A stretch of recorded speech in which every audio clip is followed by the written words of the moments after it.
ನಮಸ್ತೆ ನವಕರ್ನಾಟಕ ಟಿವಿಗೆ ಸ್ವಾಗತ. ನವಕರ್ನಾಟಕ ಟಿವಿ ಜನಪರ ನ್ಯಾಯಪರ. ನೀವಿನ್ನ ನಮ್ಮ ಚಾನೆಲ್ ಸಬ್ಸ್ಕ್ರೈಬ್ ಮಾಡಿಲ್ಲ ಅಂದ್ರೆ ಈ ಕೂಡಲೇ ಲೈಕ್ ಮಾಡಿ, ಶೇರ್ ಮಾಡಿ, ಸಬ್ಸ್ಕ್ರೈಬ್ ಮಾಡಿ, ತಪ್ಪದೆ ಬೆಲ್ ಐಕಾನ್ ಕ್ಲಿಕ್ ಮಾಡಿ.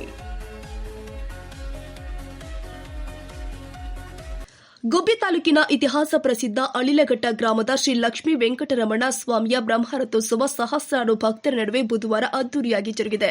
ಬ್ರಹ್ಮರಥೋತ್ಸವದ ಪ್ರಯುಕ್ತವಾಗಿ ಶ್ರೀ ಲಕ್ಷ್ಮೀ ವೆಂಕಟರಮಣ ಸ್ವಾಮಿಗೆ ಬೆಳಗ್ಗೆ ಸುಪ್ರಭಾತ ಸೇವೆ, ಅಭಿಷೇಕ, ಪಂಚಾಮೃತ ಅಭಿಷೇಕ ಹಾಗೂ ವಿಶೇಷ ಹೂವಿನ ಅಲಂಕಾರ ಮಾಡಲಾಗಿದ್ದು, ಮಧ್ಯಾಹ್ನ ಸಾಗಸಂದ್ರ ಶ್ರೀ ಕೆಂಪಮ್ಮ ದೇವಿಯ ಆಗಮನದೊಂದಿಗೆ ಶ್ರೀ ಲಕ್ಷ್ಮೀ ವೆಂಕಟರಮಣ ಸ್ವಾಮಿ ಹಾಗೂ ಶ್ರೀ ಕೆಂಪಮ್ಮ ದೇವಿಯ ಉತ್ಸವದೊಂದಿಗೆ ಬ್ರಹ್ಮರಥೋತ್ಸವಕ್ಕೆ ಆಗಮಿಸಿತು. ವಾಡಿಕೆಯಂತೆ ಮಧ್ಯಾಹ್ನ ಆರಂಭವಾದ ಬ್ರಹ್ಮರಥೋತ್ಸವಕ್ಕೆ ಜಿಲ್ಲೆಯ ವಿವಿಧ ಭಾಗಗಳಿಂದ ಆಗಮಿಸಿದ ಭಕ್ತರು ರಥೋತ್ಸವದಲ್ಲಿ ಪಾಲ್ಗೊಂಡು ಸುಡು ಬಿಸಿಲು ಲೆಕ್ಕಿಸದೆ ಜೈ ಘೋಷಣೆ ಕೂಗುತ್ತಾ ಬ್ರಹ್ಮರಥೋತ್ಸವದ ಹೇಳಿದು ಭಕ್ತಿ ದೇವರ ಕೃಪೆಗೆ ಪಾತ್ರರಾಗಿದ್ದಾರೆ. ಭಕ್ತಾದಿಗಳು ರಥಕ್ಕೆ ಬಾಳೆಹಣ್ಣು, ದವನ ಎಸೆದು ಭಕ್ತಿ ಸಮರ್ಪಿಸಿದ್ದಾರೆ.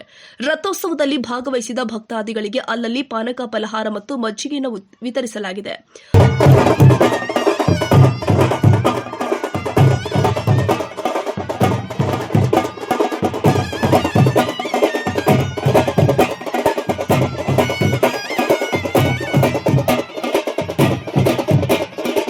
ವಿವಿಧ ಬಗೆಯ ಪುಷ್ಪಗಳಿಂದ ಅಲಂಕರಿಸಿದ್ದ ಬ್ರಹ್ಮರಥೋತ್ಸವಕ್ಕೆ ಶ್ರೀ ಲಕ್ಷ್ಮೀ ವೆಂಕಟರಮಣ ಸ್ವಾಮಿ ದೇವರನ್ನ ಕೂರಿಸ್ತಾ ಇದ್ದಂತೆಯೇ ನೆರೆದಿದ್ದ ಭಕ್ತರ ಹರ್ಷೋದ್ಗಾರ ಮುಗಿಲು ಮುಟ್ಟಿದೆ.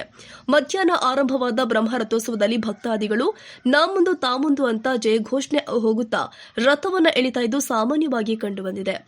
ರಥೋತ್ಸವದಲ್ಲಿ ನಗಾರಿ ವಾದ್ಯ, ಬಸವಣ್ಣನ ಉತ್ಸವ ನೋಡುಗರನ್ನ ಆಕರ್ಷಿಸಿದೆ. ಬ್ರಹ್ಮರಥೋತ್ಸವಕ್ಕೆ ಆಗಮಿಸಿದ ಭಕ್ತಾದಿಗಳಿಗೆ ಮಹಾದಾಸೋಹವನ್ನು ಹಮ್ಮಿಕೊಳ್ಳಲಾಗಿತ್ತು.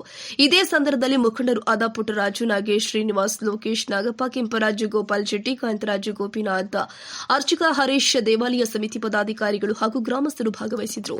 ಮೋಹನ್, ಎಂಎನ್ ಕೋಟೆ, ನವಕರ್ನಾಟಕ ಟಿವಿ.